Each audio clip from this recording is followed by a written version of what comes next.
All right, Steelers Nation, let's talk. As we head into the heart of the offseason, the Pittsburgh Steelers continue their push to improve and evolve, all in pursuit of one thing: building a championship contender once again. Whether it's roster, additions, contract extensions, or last-minute surprises, this team is clearly not standing still, and we're here for it. If you appreciate these updates and love staying plugged into the black and gold, don't forget to smash that like button and subscribe to the channel so you never miss a beat.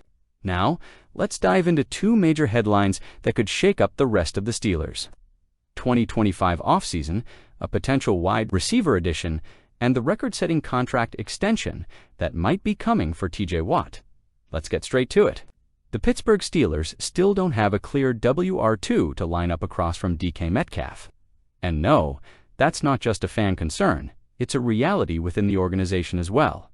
After trading George Pickens to the Dallas Cowboys earlier, this offseason the Steelers find themselves in familiar territory. Just like last year when they dealt Deontay Johnson to Carolina, they once again head into training camp relying on unproven depth behind their star receiver. But a new name just hit the rumor mill: Kendrick Bourne, the veteran wideout currently with the New England Patriots. According to Alex Kay of Bleacher Report, there's growing speculation that Bourne may not make it through the end of camp with the Patriots. If that's true and he's released, the Steelers should be one of the first teams to pick up the phone.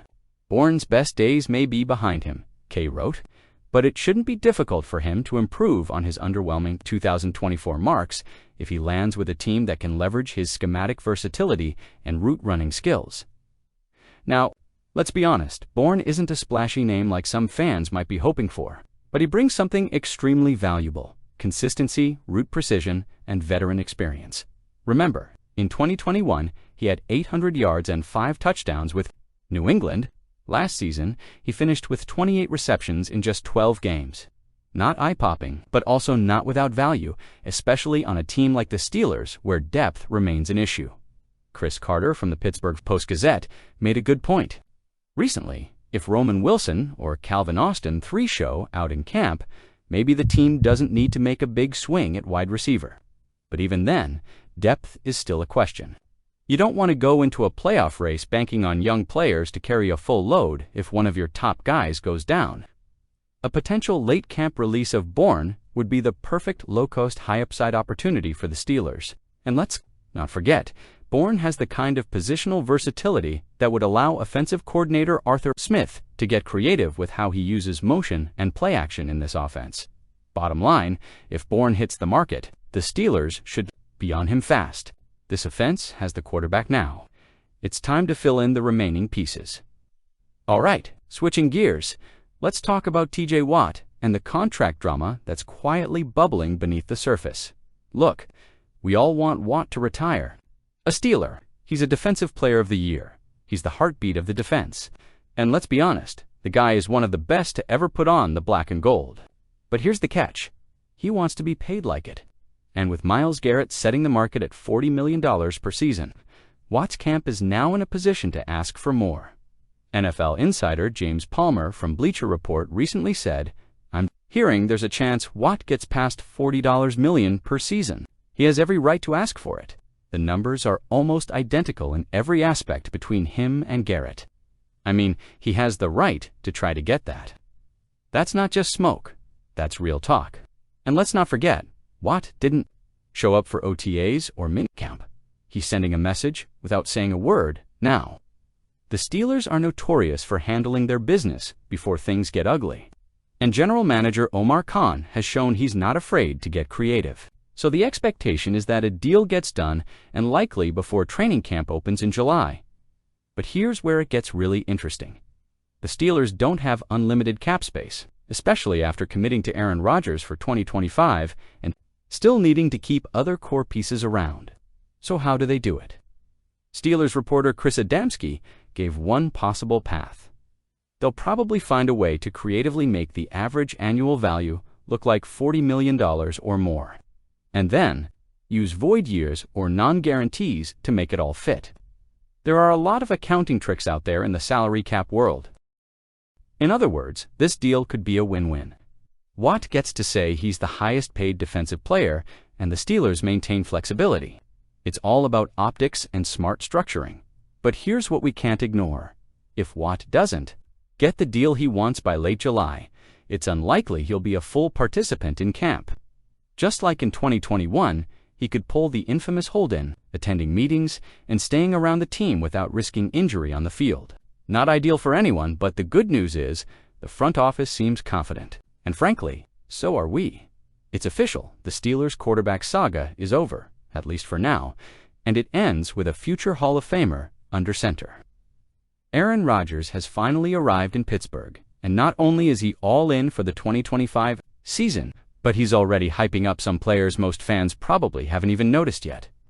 In a recent appearance on the Pat McAfee Show, Rodgers made it crystal clear he's not just here to collect a paycheck or fade quietly into retirement. He's here to win. And he's fired up about some names that haven't hit headlines. Yet, there's some guys you don't know about that I think you're going to start hearing about as we get past this lull in the sports world and get into training camp, and football season is around the corner. There's some real good young players that have got a chance to make a name for themselves. This year, for a fan base that's spent the last few years desperately seeking offensive consistency, those are powerful words, especially coming from someone who's seen and thrown to some of the best receivers in NFL history. DK Metcalf, the headliner, but not the whole story, of course. The big story this offseason was the Steelers pulling off a blockbuster trade for DK Metcalf. With George Pickens now in Dallas and Deontay Johnson long gone, Metcalf becomes the face of this new-look receiving corps. But Rodgers is making it known. This offense has more firepower than people think. And that brings us to the names. He's likely talking about the guys under the radar: Roman Wilson, the rookie with real potential, one of the first names that comes to mind. Roman Wilson, the rookie wideout out of Michigan. He's already shown flashes of speed, sharp route running, and fearless playmaking ability in OTA sessions. Rodgers reportedly took a liking to Wilson early, and it's not hard to see why. Wilson isn't just another body at the position. He brings elite separation skills and the ability to line up inside or outside. If he continues to grow during training camp, don't be surprised if he becomes one of Rodgers' favorite targets, especially in red zone packages. Calvin Austin. 3. The speed threat ready to rise. Then there's Calvin Austin. 3. After a promising 2024 season, he's entering a critical year, and Rodgers seems excited about what Austin brings to the table. His blazing speed and improved hands give Pittsburgh a dangerous element in the slot. Think Randall Cobb in his prime, but faster. Austin could be used in jet motions, screens, or deep routes, and with Rodgers' experience reading defenses, expect to see some mismatches exploited here. But wait, who are the real surprises? Now, here's where things get really interesting. Rodgers didn't just mention known names like Wilson or Austin. He talked about guys you don't know, which hints at players buried on the depth chart or simply under-scouted by fans and media. Alike, could he be talking about tight end Rodney Williams, who has quietly impressed during off-season programs? Or maybe second-year running back LaRodick Reed, who's flashed explosiveness in limited reps? Perhaps it's one of the undrafted rookies who's caught Rodgers' eye in early walkthroughs. Whatever the case, Rodgers' confidence signals that the internal growth of this offense could be just as important as the outside acquisitions. Mike Tomlin's faith in Rodgers is unshakably in let's not ignore the man at the helm, head coach Mike Tomlin. He stood firmly behind Rodgers. Since the signing became official, Tomlin believes Rodgers still has enough left in the tank to lead, not just play. He's not expecting Rodgers to throw for 5,000 yards and 40 touchdowns. What the Steelers need is leadership, poise, and execution. And Rodgers brings all of that in spades. Even after a disappointing 2024 season in New York, Rodgers' fundamentals, football IQ, and arm talent remain elite when healthy. That's why expectations have shifted so drastically since his arrival. Before he signed, the biggest storyline in Pittsburgh was who's playing quarterback. Now, it's how far can Rodgers take us? The bigger picture, a final ride, and a clear window. Let's not forget, Rodgers has said this will likely be his final season. This is a one-year Super Bowl push, and everything about how the Steelers have operated supports that. Trading for Metcalf, bolstering the offensive line, and adding veteran leadership throughout the defense. Rodgers is putting everything into this season.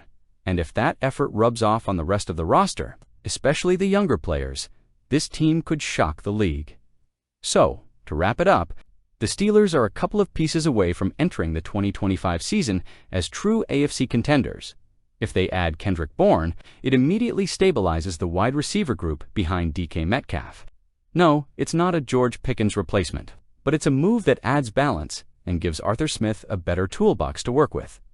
And if, or rather, when, they lock up TJ Watt to a market-setting deal, it sends a powerful message. The Steelers are all in. Not just for 2025, but for a longer window that could keep them in the championship conversation. This offseason has already been wild. From the Rodgers signing to trading Pickens, this front office has shown it's not afraid of big moves. And with training camp just weeks away, expect at least one or two more major headlines before it's all said and done. Hear from you, Steelers Nation. Should the team pursue Kendrick Bourne if he's released by New England? Does TJ Watt deserve to be the highest paid defender in the NFL? Let me know your thoughts in the comments, and while you're at it, drop a like, subscribe to the channel, and hit that notification bell so you never miss a breaking update. Thanks for watching, and as always, here we go, Steelers.